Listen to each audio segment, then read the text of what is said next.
자, 여러분들 반갑습니다. 이제 이세계 여행자님을 모셔봐야 될 것 같은데요. 오늘 행자님이 들려주실 이야기는 어떤 이야기일지 같이 확인을 해보도록 할게요.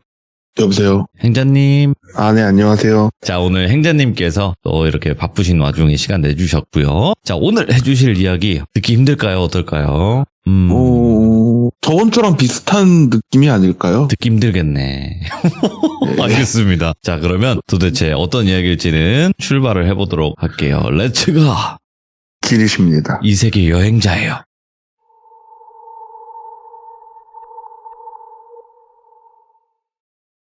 사실 이번 주는 무슨 얘기를 할까 고민을 했는데 저번 주에 귀족분들이 되게 좋아하셔가지고 난리가 났지. 예, 막장은 남녀노소를 불구하고 그래서 이번에는 죽고 싶어하는 사람의 이야기입니다. 죽고 싶어하는 사람? 예. 이 이야기는 제 지인의 지인 한 2달이 건널 거예요 아마. 근데 이 이야기의 그 사람을 똘비라고 할게요. 똘비는 흔히 말하는 대한민국 국민 누구나 모두에게 여기 대학교입니다 하면 다 알고 모두가 우아하는 느낌의 대학교를 졸업을 한 흔히 말하는 수재예요. 그리고 대학을 군대도 다 갔다 오고 할 때 취업 준비하는 과정에서 집이 좀 힘들었었나 봐요. 똘비네 집이 좀 힘들고 해서 취업 준비하다 돈은 필요한데 집에도 지원은 못 해주고 그래서 그나마 자기의 시간 대비 임금이 나쁘지 않은 과외를 하게 된 거예요. 또 부탁받은 것도 있고 그래서 여학생을 과외를 했는데 네. 흔히들 있는 일이죠. 네. 과외를 하면 과외 선생님한테 뭔가 반하는 그런 좀 느낌이 있죠. 그럴 수도 있으니까. 그렇죠. 예. 그리고 대부분 과외하는 사람들은 선을 긋죠. 미성년자다 보니까. 전형적인 레퍼토리답게 너가 우리 학교 후배가 되면 만나줄게. 이런 식으로 말을 했나 봐요. 그리고 그냥 넘어갔었대요. 그렇게 해서 한 1년 정도 과외를 했는데 갑순이로 할게요. 이 여자를. 갑순이니까 진짜 학교 후배가 된 거예요. 과는 다르지만 진짜 학교 후배가 된 거예요.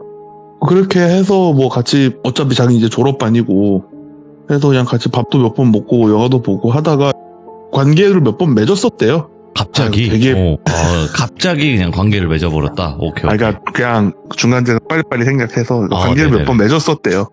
몇 번 맺고 그래도 좀 사귀는 사이는 아닌데 뭔가 좀 이도 저도 아닌 느낌으로 계속 갈 때쯤 얘가 졸업을 하고 취업을 했고 그러면서 이제 일 핑계를 대면서 점점 거리를 둔 거죠. 그렇게 하고 잊혀질 때쯤 사실은 똘비가 여자친구가 있었어요. 정확히 말하면 와이프가 있었어요. 이 와이프가 왜 됐냐면 군대 휴가 중에 그 여자 선배랑 같이 술 먹고 하다가 휴가 나왔으니까 여자 선배가 밥 사준다 술 사준다 해서 거기서 이제 밥 먹고 술 먹고 뭔가를 메이드 인 코리아를 해버린 거죠. 그래서 저녁을 하고 자기는 이제 집에 돈이 없고 근데 그 선배가 돈이 많은 집인지 몰랐었대요. 근데 돈이 되게 많은 집이래요. 그러니까 그 집에서는 이 똘비가 마음에 안 드는 거예요.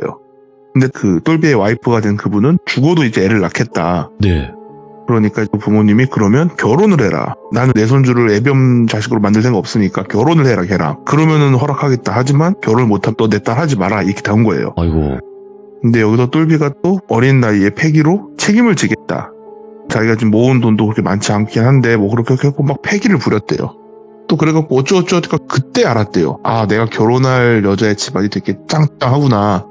그렇게 해서 결혼을 해서 있다가 근데 이게 확실히 그 똘비가 느끼기에 이 부자들의 교육관이 완전히 좀 다르구나라는 걸 그때 느꼈대요. 일단 결혼을 한 상태에서 와이프가 유학이었나 출장 목적으로 미국으로 갔어요. 거기서 있다가 애를 낳고 일단 애 시민권을 주는 거죠. 네.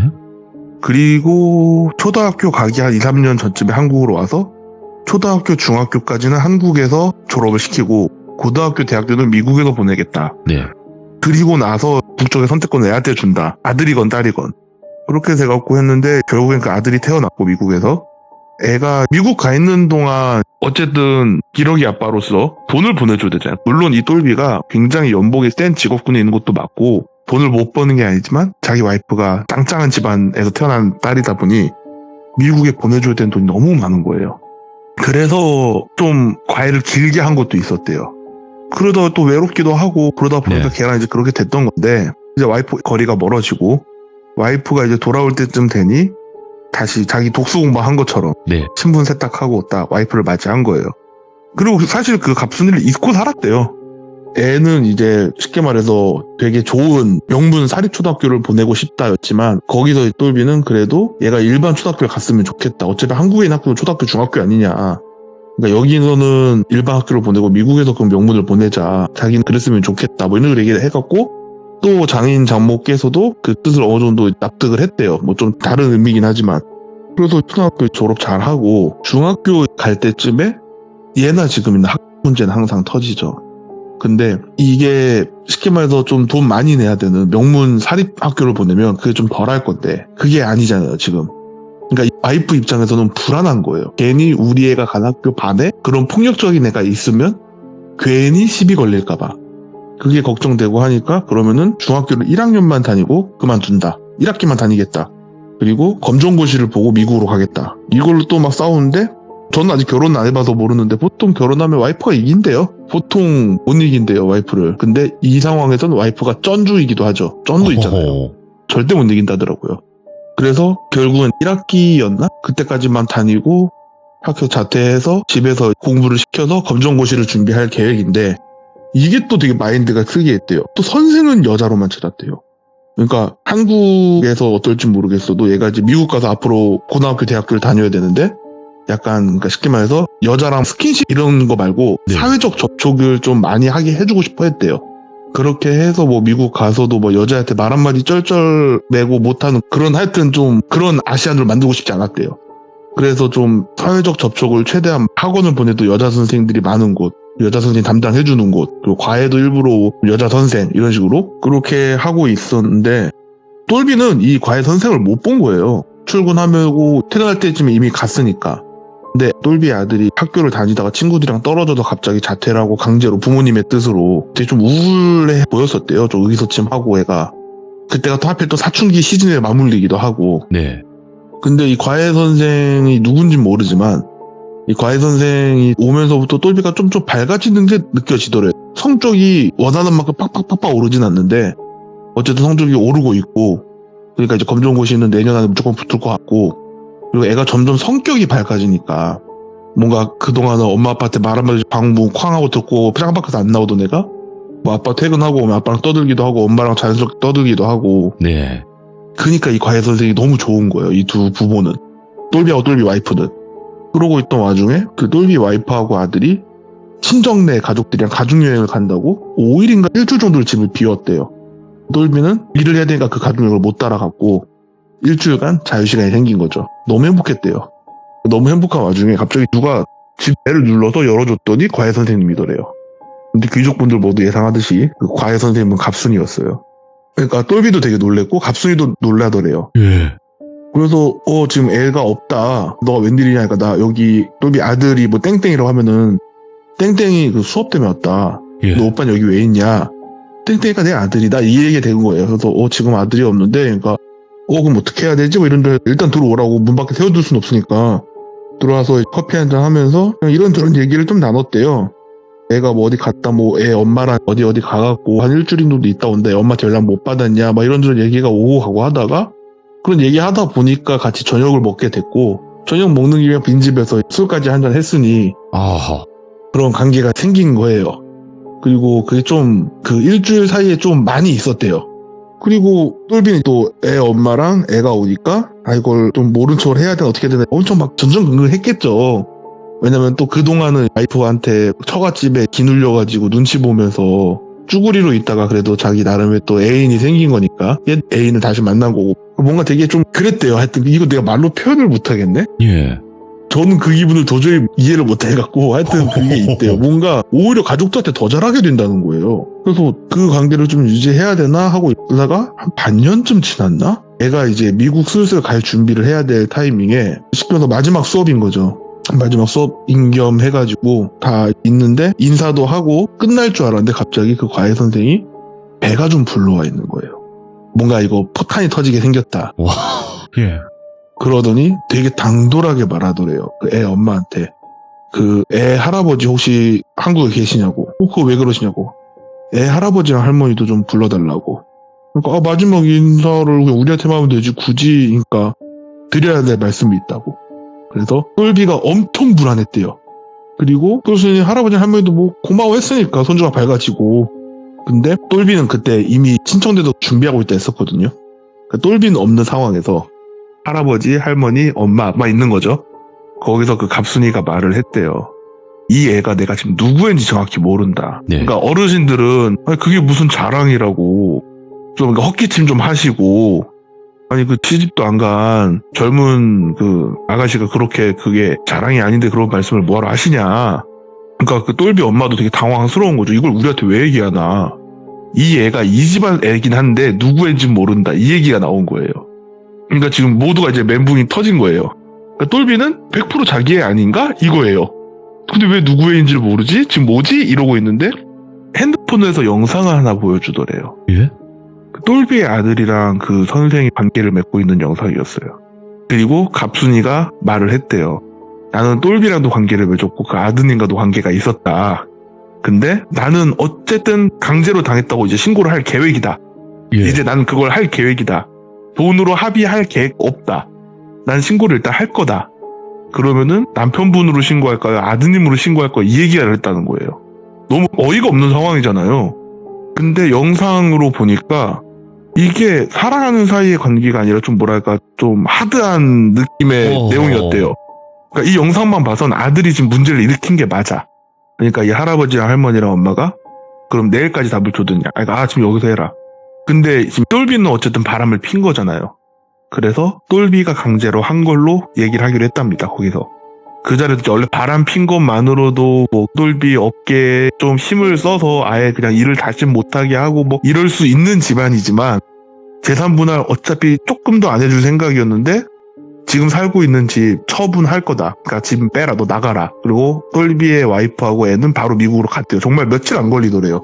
그냥 빠른 비행기 타서 가서 어차피 집은 거기서 살 거니까. 예. 뭐 며칠 안 걸렸대요. 그리고 장인이 와서 이제 집을 빼라. 이 집 팔 거다. 팔고 뭐 이것저것 차 떼고 포 떼고 해서 남은 돈에 30%를 너한테 딱 주겠다. 이걸로 그냥 입 다물고 알아서 떨어지든가 아니면은 뭐 더 받고 싶어서 재산분할 뭐 소송 이런 거 걸고 하고 싶으면 해라. 나도 최대한 비싼 변호사 써서 최대한 조금 주고 그 후 개인적으로 보복도 하겠다. 네. 똘비는 30%를 받고 끝나기로 했어요. 근데 알고 보니까 그 똘비 아들은 자기는 강제로 한 적이 없었대요. 자기는 과외 선생님이랑 눈이 맞아서 연애를 했고 근데 쉽게 말해서 어른의 세계를 이 선생님한테 배우고 있던 거잖아요. 근데 그런 과정에서 이제 상황극 그런 걸 또 했다. 그걸 찍은 줄은 몰랐다. 네. 근데 만약에 여기서 똘비가 안 걸려 있었으면 아마 이 집안은 이 여자를 오히려 뭐 더 무고로 막 미성년자 그런 의제 이런 걸로 더 역으로 했을 쪽인데 예. 어차피 남편이 바람도 폈으니 그냥 알아서 해라. 이 정도 떼줬으니까 이걸로 합의를 하든 네가 깜빵을 가든 알아서 해라. 우린 이제 남이다. 이렇게 끝난 거예요. 그리고 똘비는 집값에서 30% 받은 걸 갑순이한테 주고 합의를 하긴 했어요.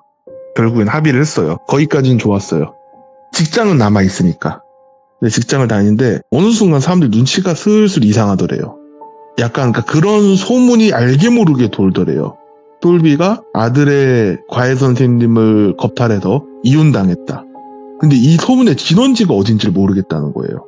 그리고 사람들도 너무 말도 안 되는 내용이니까 야 그냥 헛소문 아니야? 그냥 이혼당했는데 그냥 누가 헛소문한 거 아니야? 이런 게 또 좀 쉬쉬하는 것도 있고 해서 똘비가 나서도 뭐라 하기도 뭐하고 안 나서기도 뭐하고 좀 애매한 상황이 계속 좀 이어지고 있었대요. 애써 모른 척 하고 있다가 이게 점점 심해진다고 느끼고 진원지는 따로 뒤에서 찾아보고 있는데 도저히 나오지도 않고 그래서 결국엔 그 회사를 그만두고 모든 걸 이제 다 집도 잃고 자식도 잃고 가정도 잃고 직업도 잃고 집이 원래 잘 살던 집도 아니고 결혼할 때쯤에 얼마 있다 부모님도 돌아가시고 해가지고 그냥 갑자기 덩그러니 혼자 남은 거잖아요.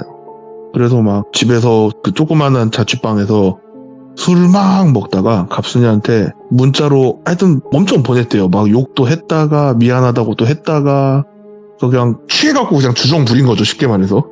그리고 똘비가 안 좋은 선택을 했는데 갑순이가 또 이걸 용케 어떻게 취해갖고 사고치겠다는 걸 이게 여자의 촉인가 싶은데 어떻게 신고를 또 잘 해가지고 죽진 않았대요. 그리고 지금 몸이 되게 불편하다고 해요. 혼자 뭔가를 할 수 없는 상태래요. 그리고 갑순이가 옆에서 계속 케어해주고 있어요.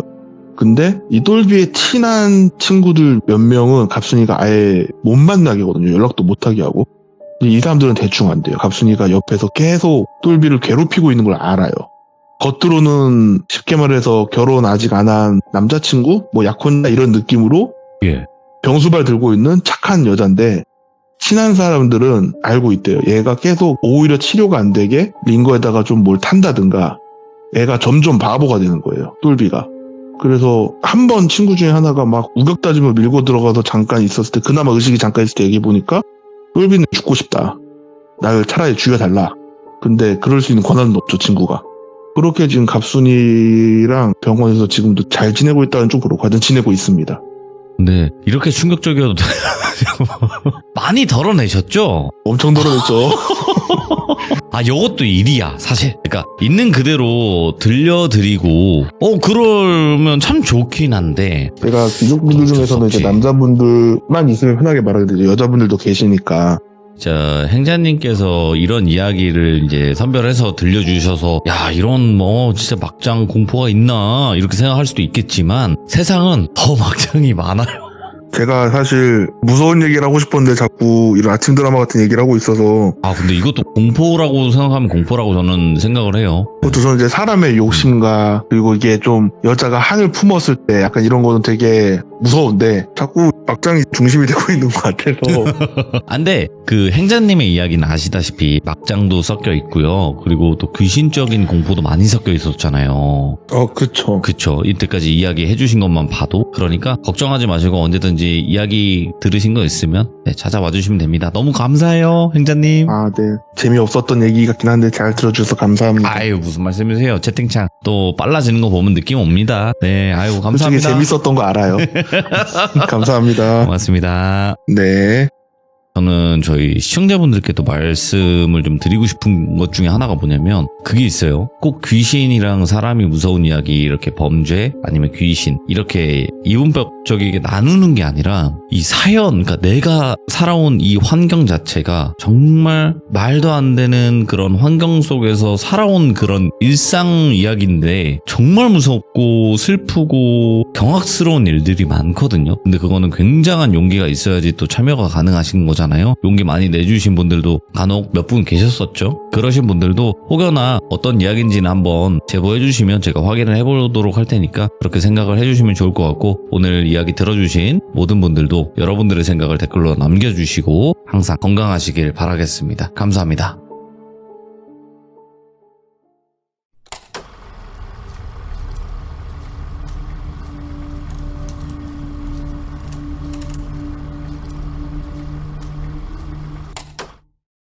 자, 여러분들 안녕하십니까. 이번 이야기는 행자, 바로 이세계 여행자님께서 찾아와 주셨는데, 항상 뭐 요즘에 현실공포 쪽이라든지 아니면 막장공포 이렇게 들려주셨는데, 오늘은 공포, 말 그대로 좀 영적인 이야기인 것 같아요. 영적인 이야기를 들려주실 것 같은데 어떤 이야기인지 확인을 해보도록 할게요. 여보세요. 행자님 안녕하세요.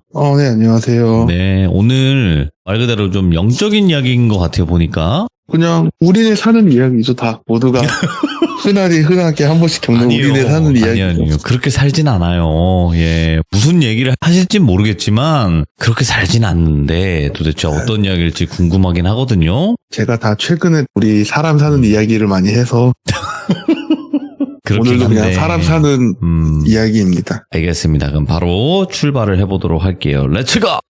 길이십니다. 행자예요.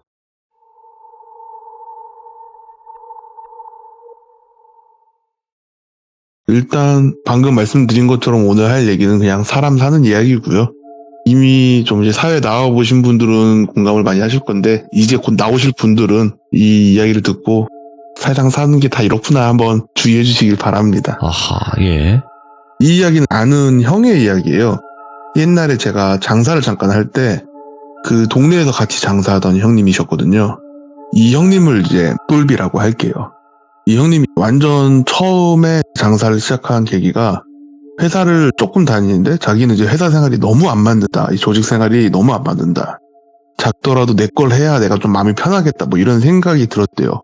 그래서 이거를 뭘로 시작해야 되나. 그러면 보통 가장 만만하게 시작하는 게 요식업이거든요, 사실. 그래서 그냥 별 생각 없이 하여튼 요식업을 해야 되나 하고 이제 알아보고 있었대요. 아주 위험한 그런 무모한 생각으로 이제 요식업을 알아봤대요. 근데 처음부터 돈을 막 가게도 인수하고 인테리어하고 해서 막 하기는 좀 그렇잖아요. 자기 퇴직금이랑 또 자기 앞날이 걸려있는 문제인데. 그래서 이걸 어떻게 해야 되나 하고 좀 인터넷도 검색하고 주변 사람한테 물어 하고 있던 와중에 그 똘비가 알고 지내던 형을 갑돌이라고 할게요. 갑돌이는 좀 예전부터 장사를 하던 사람이었대요. 갑돌이가 그러면은 너 어차피 처음부터 했다가 네 퇴직금 걸고 하는 거 아니냐. 인생 조지기 싫으면 차라리 내가 지금 몸이 좀 안 좋은 데가 있어서 수술을 받아야 된다. 근데 내가 이 가게에 뭐 권리금이랑 이것저것 인테리어랑 이것저것 어떻게 해서 쉽게 말해서 뭐 큰 거 2장 반 들어갔다. 2장 반 들어갔는데 월세는 네가 내고 거기서 뭐 예를 들어 뭐 10분의 1이 뭐 한 2,500 정도 들고 와서 네가 한번 장사를 해봐라. 연습 삼아. 내가 병원에 가 있는 동안 어차피 병원 가 있으면은 운영을 못 하니까.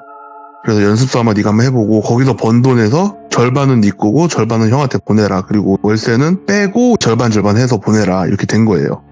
그러니까 뭐 예를 들어서 1,000만 원을 벌었으면 월세 뭐 한 300-400 나가면 똘비 300, 갑돌이 300 이런 식으로 하는 거예요. 그렇게 해서 하기로 했대요. 어차피 이거 좋은 기회죠. 되게 큰 배려다 생각해서 되게 고마운 마음으로 시작을 했대요. 근데 갑돌이가 소주 한잔 하더니 근데 이 우리 가게가 흔히 소위 말하는 도깨비터다. 그래서 이게 기운이 잘 맞으면 크게 돈을 번다더라. 나도 그래도 실제로 돈을 크게 벌었고 내가 봤을 때 내가 너한테 이 말을 하는 건 뭐 너가 맞을 것 같기도 하고 근데 그냥 알아둬라 뭐 이런 식으로만 얘기를 하더래요. 그래서 똘비는 아니 이게 무슨 21세기 현대에 뭔 개소리인가 싶었대요. 자기가 아는 도깨비는 드라마 도깨비밖에 없는데 그냥 그런 생각을 하고 있었대요. 그리고 막 장난으로 그럼 도깨비가 해코지하려면 칼 뽑으면 되냐 뭐 이런 장난 쳤었대요. 그냥 그런 장난 치면서 있다가 갑돌이가 수술 날짜를 잡고 이게 바로 뚝딱뚝딱 하는 게 아니잖아요. 좀 큰 병원에서 수술할 때는 매일 나와서 한쪽 구석에다가 고기 삶은 거 그리고 막걸리, 밥 이렇게 항상 차려놓더래요. 그래서 형 저거 뭐냐고. 그러니까 내가 말하지 않냐고 여기 도깨비 터라고 뭐 이런 식으로 얘기를 하더래요. 똘비는 한심하게 생각을 했대요. 아니 그렇게 장사 크게 해서 돈 잘 벌던 양반이 저러고 있으니 그래갖고 그냥 갑돌이가 그런 거 무시하는 거 아니라고. 대기업 회장님들도 미신 믿는다고 그런 얘기하고 있다가 그걸 수술하기 전까지 그걸 매일 와서 그걸 하더래요. 그리고 똘비는 항상 사람이 많으니까 엄청 바쁘게 일을 하면서 일을 배워가는 거죠. 그러다가 갑돌이가 딱 수술을 한 거예요. 똘비는 당연히 그 상 차리는 걸 안 한 거죠. 손님이 눈에 띄게 점점 주는 게 보이더래요. 뭐가 문제인가, 요새 뭐 자영업 힘들다 하던데 결국에 여기까지 타격이 온 건가 뭐 그런 생각을 하고 있었는데 이건 진짜 도저히 안 되겠다 싶더래요. 이게 형이 이제 수술하고 병원에서 회복하고 있는 중간에 찾아가서 매출이랑 이걸 알려줘야 될 거 아니에요. 그리고 자기 돈도 줘야 되고. 근데 되게 조금 들고 간 거예요. 이 사람은 거짓말을 한 건 아니에요. 정말 조금밖에 못 벌어서 솔직히 말하면 거의 마이너스 지경까지도 갈 뻔했대요. 근데 자기가 그동안 있었던 돈 조금 더 보태서 한 거래요. 그러니까 갑돌이가 보더니 이게 뭐냐 설명을 했대요. 자기가 요새 자영업이 안 좋다 뉴스 계속 나오지 않냐, 우리 가게도 타격이 온 것 같다, 아니면 내가 못하고 있는 건지 경기가 안 좋아서 그런 건지 모르겠는데 최근에 장사가 너무 안 됐다. 그래서 그러냐 그러면 그래도 한번 열심히 해봐라 뭐 이런 식으로 얘기를 하더래요. 그리고 갑돌이는 내가 하던 거는 너가 계속 해야 된다 알지? 뭐 이런 식으로만 얘기하고 알겠어요 꼭 할게요 하고 그냥 죄송하다고 하고 돌아갔대요. 돌아가서 또 가게 청소하고 막 그러고 있는데 역시나 그 밥 차리는 건 안 했죠. 아무리 생각해도 그건 아닌 것 같았대요. 그냥 그걸 안 하고 있다가 가게에서 한번 청소하고 새벽에 물건 들어올 게 있어서 가게에서 하루 잤는데 꿈인 줄 몰랐었대요. 맨 처음에 그냥 자기가 가게 자고 있다가 손님이 들어온 소리가 나서 저희 영업 끝났는데요 하면서도 오늘 손님이 한 명도 없었는데 그럼 여기 잠시 앉으시죠 이렇게 하대요. 그러니까 되게 풍채 좋아 보이는 사람이 와갖고 그냥 앉더래요. 그래갖고 뭐 드릴까요 이렇게 했더니 그냥 막걸리 하나랑 보쌈 고기 하나 달라고 이런 식으로 얘기를 하더래요. 그래서 네 하고 막걸리를 해서 보쌈 고기 갖다 줬대요. 그러면서 자기가 여기가 원래 단골이었다고, 여기 원래 매일 내가 이걸 먹었는데 요새 내가 이걸 못 먹었다 식으로 얘기를 하더래요. 그러시냐고 하고 자기는 다시 또 구석에 들어가서 졸고 있었대요. 그러면서 그 사람이 똘비를 보면서 근데 사장님이 바뀌었냐고. 예 제가 지금 여기 운영하고 있습니다 이렇게 말을 했대요. 그러시냐고. 새로운 사장님이라 여기 도깨비터 이런 거 못 들었어요? 이렇게 묻더래요. 그러니까 도깨비터라고 듣긴 했는데 세상에 그런 게 어딨어요? 이렇게 말을 했대요. 그러니까 듣긴 들은 거죠? 이런 식으로 말을 하더래요. 들었죠. 뭐 밥도 차려주라는데 세상에 그런 게 어딨냐고. 무슨 도깨비가 여기서 밥 얻어먹으면 굶어 죽냐고. 그런 식으로 얘기를 했대요. 그러니까 그 사람이 후회할 텐데 이러고 있더래요. 그러니까 그런 거 해서 하느니 그냥 차라리 자기는 깔끔하게 망하겠다 이런 식으로 또 얘기했대요. 그냥. 그래서 그러시냐고. 그래도 후회하지 마시지. 도끼도 뻔히 알면서 그러는 건 아닌 것 같은데 모르면 몰라도 알면서 그러는 건 좀 찜찜하지 않겠냐고. 예. 됐다고. 밥 한 끼 안 줬다고 해코지 할 거면 그게 도깨비냐고. 그게 잡귀지 이런 식으로 얘기를 했대요. 그러고 하여튼 뭐 잘 먹고 갑니다 하고 이제 계산을 받아야 되는데 계산은 하셔야죠 했더니 그냥 말없이 나가더래요. 그리고 와, 저 세상에 저런 미친놈이 있나? 하고 경찰에 신고를 해야지 하고 하는데 꿈에서 깼대요. 그리고 이게 뭔가 내가 하도 손님이 없으니까 저런 말도 안 되는 무전취식하는 진상까지 기다리게 된 꼬라지까지 온 건가. 그렇게 해서 또 하루하루 하고 있는데 며칠간 손님이 없으니까 이 적자가 너무 심해졌대요. 그래서 이거 진짜 이러다 죽겠다 하고 있다가 형한테 말을 했대요. 갑돌이한테 전화해서 형, 저 똘비인데 이거 제가 뭔가 문제가 있어 너 단단히 있는 것 같다고. 아무래도 이거 형이 나와 주셔야 될 것 같다고. 오. 그리고 제가 이거 더 하면은 형한테 오히려 더 피해 끼치는 것 같다고. 발 좀 빼고 싶다 이거죠. 그러니까 좀 2,500 돌려받고 싶다. 그랬더니 갑돌이가 뭐 그러면 어쩔 수 없긴 한데 그 가게 손님이 어느 정도까지 빠졌냐 매출 좀 말해봐라. 예. 보름 정도 됐을 때라서 새로 시작한 달이 말을 했대요. 그랬더니 한숨을 푹 쉬면서 그래 뭐 가게를 이렇게 조져 놓고 그냥 이제 너는 살겠다 이거지 약간 이런 식으로 좀 그렇게 하더래요. 그러니까 쉽게 말해서 나는 배려를 해서 너한테 이렇게 기회를 줬는데 어떻게 운영했는지 모르겠지만 가게를 이렇게 조져 놓고 너는 그냥 휙 하고 가버리면 나는 이제 이거 어떻게 살리냐 나보고 그냥 망해 죽으라는 거냐. 예. 계속 일을 해줘야지 뭐 이런 식으로 얘기를 하더래요. 그래서 너무 죄송하잖아요. 사실 저에게 죄송한 일인 거죠. 그래서 알겠습니다. 죄송합니다. 제가 더 열심히 해볼게요 하고 막 전단지도 뿌리고 댕기고 막 그러고 있었대요. 그런데도 손님이 진짜 도저히 안 오더래요. 그래서 이거 가게 문 닫고 지금 한강물 뜨실 것 같은데 형한테 미안하지만 그냥 한강물로 들어가야 되나 막 그런 생각을 하고 있는데 어떤 꼬마애 둘이 오더래요. 네? 그러면서 그냥 둘이 가게에 들어온 게 아니라 가게 앞에서 뭔가 꼼지락 하고 있더래요. 그러더니 둘이 더 쫄랑쫄랑 들어와서 원래 거기 가게가 메인을 시켜야 사이드를 추가로 시킬 수 있는 거였거든요. 근데 사이드만 하나 딱 시키더라는 거예요. 근데 이거 원래 줄 수가 없잖아요. 근데 꼬마애 둘이 그 동전이랑 지폐랑 그 꼬깃꼬깃 해갖고 사이드 둘이 맞춰서 하나 갖고 온 것 같은데 그래갖고 그냥 사이드로 있던 우동 같은 거 있죠. 미니 우동. 근데 그거랑 주먹밥. 예. 이거를 시켜도 둘이 노나 먹을 생각인 것 같더래요. 근데 뭔가 되게 짠했대요. 똘비가 사실 그렇게 가정환경이 막 좋은 것도 아니었고 자기 어렸을 때 생각도 좀 나고 그래서 그냥 아저씨랑 얘기할까 해서 뭐 아저씨한테 끝말잇기 이기면은 뭐 아저씨가 사줄게 뭐 이렇게 한 거예요. 일부러 져줬대요. 일부러 져주고 왜냐면 그냥 사주면 애들이 좀 자존심 상해할까봐 자기가 어렸을 때 그런 일을 많이 겪어서 일부러 내기해서 져주고 음식들을 좀 줬대요. 그러고 나서 애들이 계산을 하려고 하니까 됐다고 니들이 내기해서 이기지 않았냐고 그냥 가라고 하고 보냈대요. 그러니까 애들이 그냥 고맙습니다 하고 가더래요. 쫄래쫄래. 근데 그 모습 보면서 지금 내가 저런 걸 지금 신경 쓸 땐가 지금 내가 죽게 생겼는데 이게 뭐 한 짓이냐 막 이러면서 치우고 있었대요. 치우고 있다가 며칠 뒤에 그 꼬마 애들이랑 어떤 할머니 한 분이 오시더래요. 그리고 와서 시키시고 음식을 드시더니 할머니가 음식은 참 맛있는데 손님이 없네 이러고 있더래요. 그래서 그러게요. 제가 뭐 능력이 부족한가 봐요.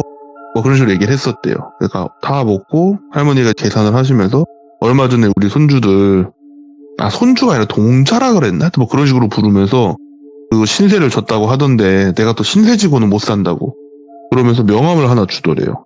명함에 딴 거 없고 그냥 전화번호 하나 틱하고 써있더래요. 진짜로 돈 몇 푼 때문에 죽으려고 하지 말고 나한테 전화 찾아오라고. 내가 네 살길 알려준다고.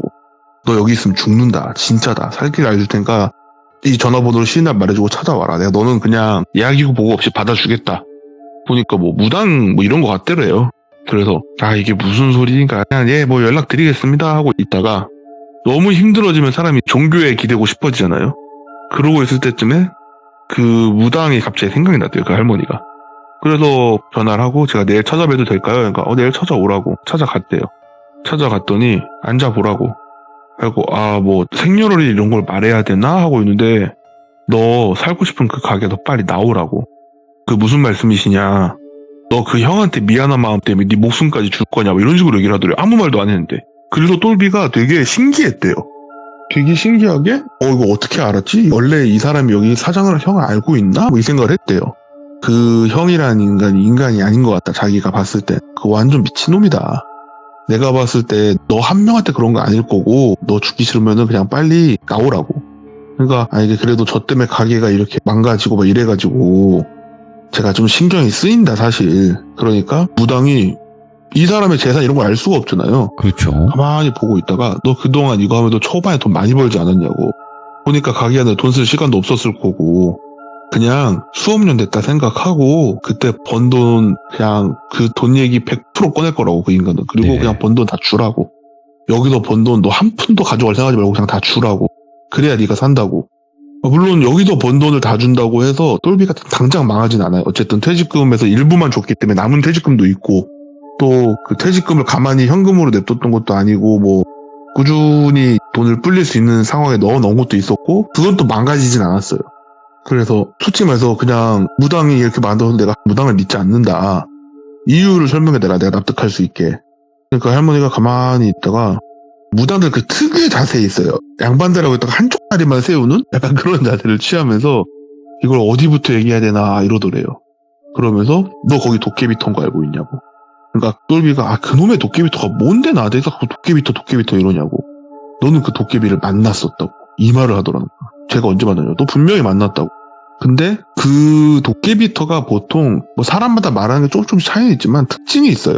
일정 기간 돈을 엄청 벌게 해주고 그 안에 거기를 안 떠나면 돈을 왕창 까먹게 한대요. 그냥 폭삭 맞죠. 망하게 한다는 거예요. 원래 그렇죠. 예. 근데 그 가게 오래됐거든요. 그 갑돌이 형이 한지. 그러니까 갑돌이가 쉽게 말해서 10년이라고 치면 이미 10년 이미 채웠어요. 그럼 빨리 나갔어야 돼. 근데 돈은 계속 벌고 싶은 거예요. 지인을 꽂아요. 그리고 싼 돈 주고 너가 사장 해라 이러고 있는 거예요. 자기가 이제 밥 챙길 땐 돈 잘 벌리죠. 그러다가 자기가 뭐 핑계를 대는 거예요. 수술이 됐건 뭐 여행이 됐건 뭐가 됐건 핑계를 대서 근데 이걸 안 하던 사람이 하려고 그러면 되게 하기 싫거든요. 매번 출근해도 정리하기 바쁜데 밥 차리고 뭐 하는 게 안 하던 사람이 하기에 눈에 보이는 것도 아닌 거에 밥을 차리는 거잖아요. 되게 이해도 안 되고 귀찮은 짓이고 근데 또 종종 이게 하던 사람들도 열심히 하는 사람들도 있는 거예요. 그런 사람들이 생길 걸 대비해서 갑돌이가 또 한 번씩 나와서 차려놓고 근데 열심히 하던 사람도 이거 또 중간에 한두 번 안 하면 또 다시 하는 게 힘들어요. 굉장히 귀찮아져요. 그러니까 갑돌이 대신 도깨비한테 벌점이라고 그러나? 하여튼 무슨 벌 같은 거래요. 벌전. 네, 그거를 받는 무당도 아닌 게 그거를 대신 받을 액바지를 쉽게 만들어 놓는 거예요. 그래갖고 그런 거다. 쉽게 말해서 그러니까 너도 그런 거니까 빨리 나와라. 너가 나온다 그러면은 또 뭐 이런저런 얘기하면서 땡 날려칠 게 뻔하다. 그러면 너 최근에 몸이 안 좋아서 병원 갔는데 큰 병이 걸렸다고 해라. 100% 그러면 군말 없이 놔줄 거다. 너가 병 걸려서가 아니라 지가 걸릴 병 네가 걸린 거라고 생각해도 놔준다. 그러면 오히려 돈을 안 받을 수도 있다. 뭐 그런 식으로 얘기를 하더래요. 그러니까 아니 보통 근데 친한 동생이 큰 병 걸렸다 그러면 다 그렇게 하잖아요. 그러니까 그 인간은 그런 인간이 아니라고. 너 그 도깨비가 와서 너한테 사장인지 모르지? 뭐 이렇게 말을 하더래요. 생각해보니까 자기 꿈에서 온 등치 큰 사람이 있잖아요. 그 도깨비가 아마 그 원래 갑돌이 찾으러 왔다가 갑돌이가 아니라 다른 사람이 와 있는데 이 양반이 도깨비터인 걸 알면서 나를 업신여기네? 그래서 가게를 망가뜨리고 있던 거라고. 그런데 도깨비가 또 내기하는 거 좋아하잖아요. 얘가 애들이랑 내기한 걸 본 거예요. 도깨비 입장에선. 이거 봐라. 재밌는 약간 이렇게 생각을 한 거예요.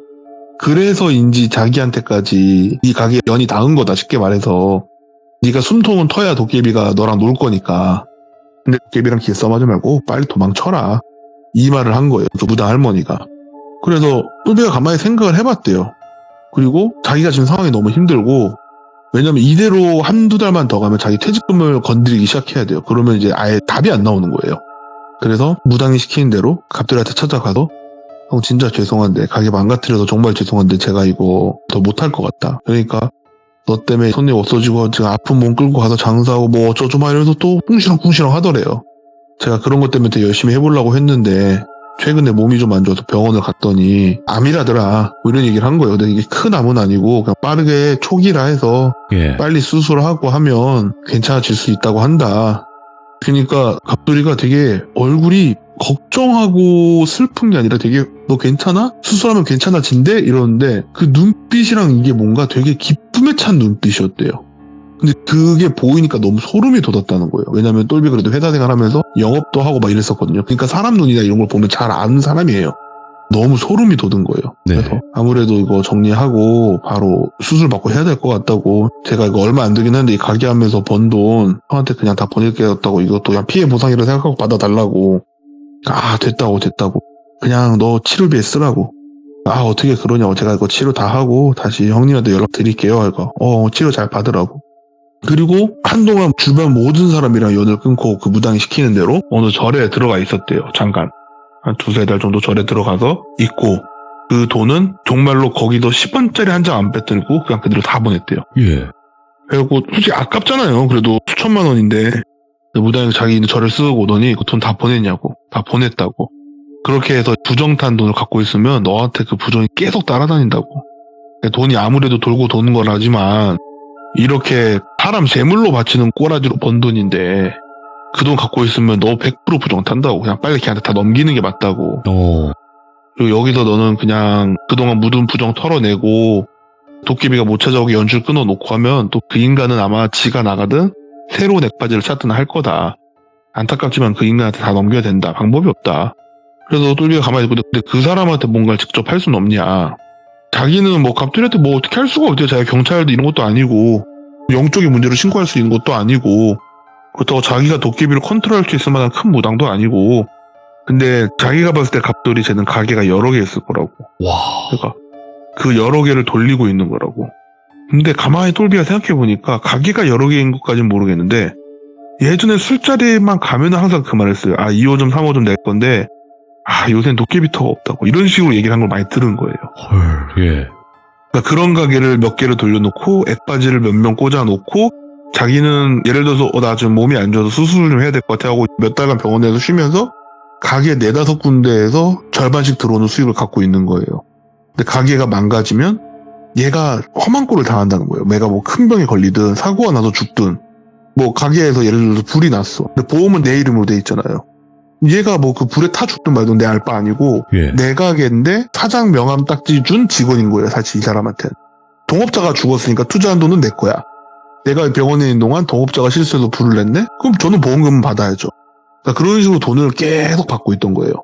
그러다가 누가 뭐 죽거나 크게 다치거나 뭐 집안이 완전히 망하거나 이러면 네. 내가 받을 벌전 그거를 얘가 다 받았구나 하고 지가 또 가서 장사를 하는 거예요. 예.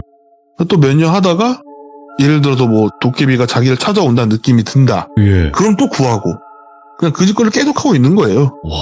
예. 그래서 똘비가 그 사람을 통해서 절대 가게를 구할 때 도깨비터는 얼씬도 안 하고, 네. 아까 제가 말했죠. 이제 사회에 곧 나올 분들한테 꼭 해주고 싶은 이야기를 했잖아요. 세상에는요, 진짜 나쁜 놈들 많습니다. 절대로 그 누구도 귀족분들한테 좋은 거 안 해줄라 그래요. 좋은 건 지가 해요. 나쁜 거를 좋은 척 포장하는 거예요.